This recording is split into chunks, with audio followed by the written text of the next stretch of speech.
So we'll begin by, I guess, describing how I came about these ideas. I was originally aware of a 2D version of the mechanism we're going to see. Then I was aware of Archimedes' proof that the surface area of a sphere was 4 pi r squared. That's something which I've known. And I got really interested and quite inspired by the 3 blue 1 brown, so Grant Sanderson, his video, describing how could we really get to grips with that result. So not prove it using calculus, but really understand it, have a gut feeling, know it in our soul. And that was something which I thought, well, actually I know some ideas which might help here. I wasn't sure they were going to work, but I sort of thought, well, let's just see where they go. And so it's an idea that sat with me for a while, and bit by bit I came up with different ways of thinking about it, which was actually quite interesting. So that sort of develops through these videos. You'll see it starting off with a 2D idea, which goes to a 3D idea, which gives us the volume of a sphere, and then it's quite natural just to go straight to the surface area from there. So that was nice, but it really didn't do what Grant was trying to do in the 3 blue 1 brown video. It didn't actually describe the gut feeling as to why a particular surface area was equal to 4 circles. This is what he was trying to do. So I kept going. I thought about how can we turn the surface area of a sphere into something that sits on the plane.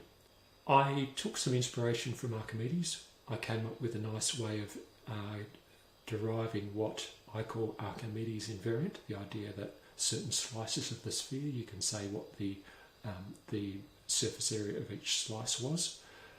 Now, have a look at Grant's video if you want to know about that. And then I kept working on that and came up with a reasonably good description of that. So that's what you'll see later on as where I'm do something which looks a bit like the Star Wars Death Star. So you'll see that. And then I still didn't actually like that because it didn't relate the surface area of the sphere to 4 circles.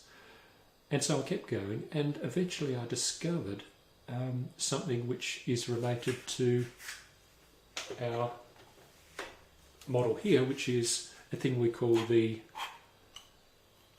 cyclide slider. So it's made of a bunch of shapes called Dupin cyclides, or cyclides, I think is the correct pronunciation. And there is something about this model which will help us to explain why it is the surface area of the sphere is 4 pi r squared. We'll get to that by the end of these videos. Out of this, we also discovered some other things which are quite intriguing and we think which will go in new directions. Whether they're particularly profound or interesting, that's, I guess, a subjective choice, but at the moment we're having a lot of fun looking at them. So maybe this playlist will grow with some new discoveries as we go. So at the moment they're just a bunch of videos to complement what's going on with the mythology video, but maybe there'll be some new ones in the playlist later on as we discover some more things. Okay, so I will finish this one now as part of the introduction, and you can start looking at the videos.